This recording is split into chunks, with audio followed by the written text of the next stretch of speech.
নমস্কার বন্ধুরা, আজ আমরা এসে গিয়েছি চিকেন পকোড়া রেসিপি নিয়ে। কোন দিয়ে এবারে চিকেনটা ম্যারিনেশন করবে। প্রথমেই দিয়ে দিলাম একটা ডিম। চিকেনটা আমরা ভালো করে ধুয়ে নিয়েছি। দিয়ে দিলাম একটা ডিম।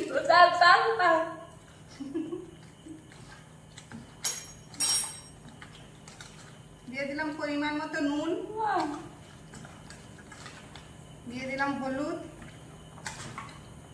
দিয়ে দিলাম লঙ্কার গুঁড়ো, দিয়ে দিলাম আদা রসুন আমরা থেতো করে রেখেছি সেটা দিয়ে দিলাম,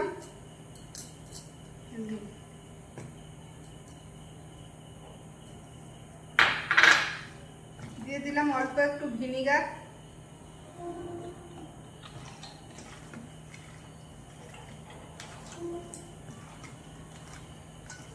এটা দিচ্ছি কর্নফ্লাওয়ার। কর্ন তো কাঁচাই খেয়ে নিবে, সারা ফ্রাই করবার দরকার হবে না। মা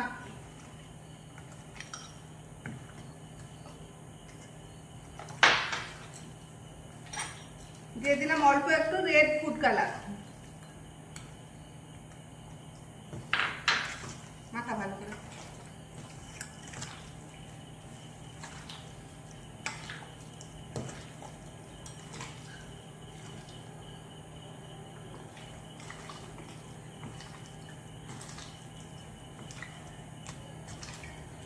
চিকেন আমাদের মাখানো হয়ে গিয়েছে, এবার আমরা ঢাকা দিয়ে 1 ঘন্টার জন্য রেখে দেব। তেল আমরা গরম বসিয়ে দিয়েছি। 1 ঘন্টা পরে ফিরে এলাম। চিকেন আমাদের ম্যারিনেট হয়ে গিয়েছে। এবার পকোড়া এক একটা ভেজে নেব। এই দেখুন। কি গো, আজ কি হচ্ছে? তোমার তো আজকে তন্দুরি খাওয়ার ইচ্ছা ছিল। তন্দুরির এতগুলা লেগ পিসই নাই, সেই জন্য তন্দুরি কালকে খাবে, আজকে এখন পকোড়া খেয়ে নিবে।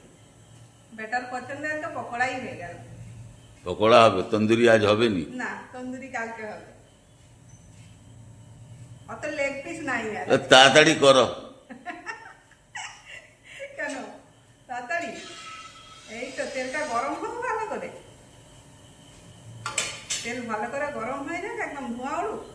আমাদের হাউড়ি দেখো না, কোন দিয়ে এখন পেঁয়াজ কেটে ফেলছে গোল গোল করে পকোড়ার জন্য।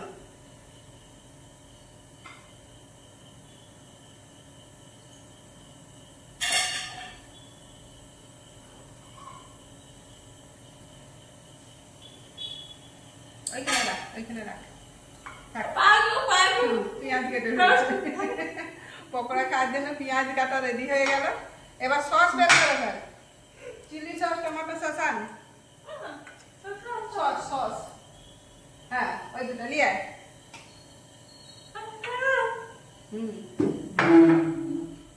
তাড়াতাড়ি করো।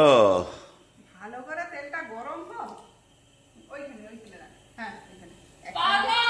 এক সাইডে টমেটো সস দে, এক সাইডে চিলি সস দে।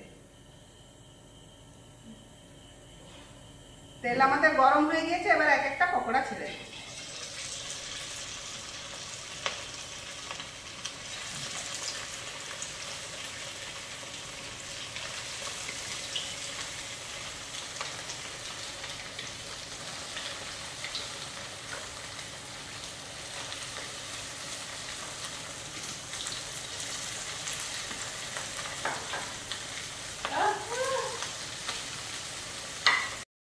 এক পিস এই জন্য উল্টে দিচ্ছি, দিয়ে আরেক পিস ভালো করে উল্টে ভালো করে ভেজে দেবো লাল লাল করে।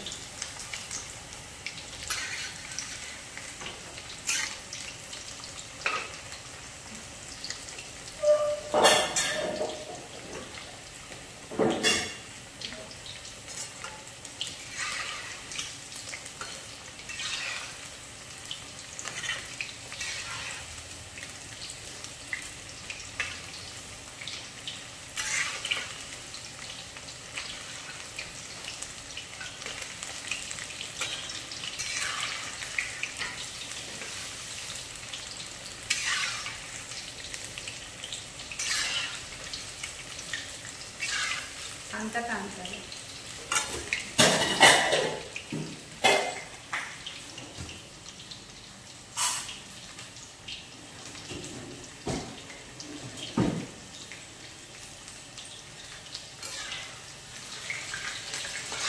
হয়ে গেছে? হ্যাঁ, লাল লাল করে ভাজা হয়ে গিয়েছে পকোড়া আমার। এবারে আমি ছেঁকে তুলে দেবো। তাড়াতাড়ি দাও, পকোড়ার গন্ধে। ব্যাস। ঠিক এইভাবে আর বাকি চিকেনের পিসগুলো আমি ভেজে নেব।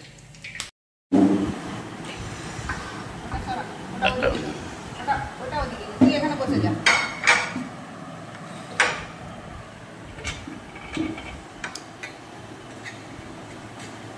পকোড়া আমাদের ভাজা হয়ে গিয়েছে। হ্যাঁ, পকোড়া ভাজতে ভাজতেই দেখছেন বন্ধুরা কতগুলো পকোড়া ছিল, আর আমার প্লেটে কতগুলো পকোড়া ভাজতেই ভাজতেই বাপ আর বেটাতে শেষ। শুধু এই কটা পকোড়া বেঁচে আছে। এবার আমি আর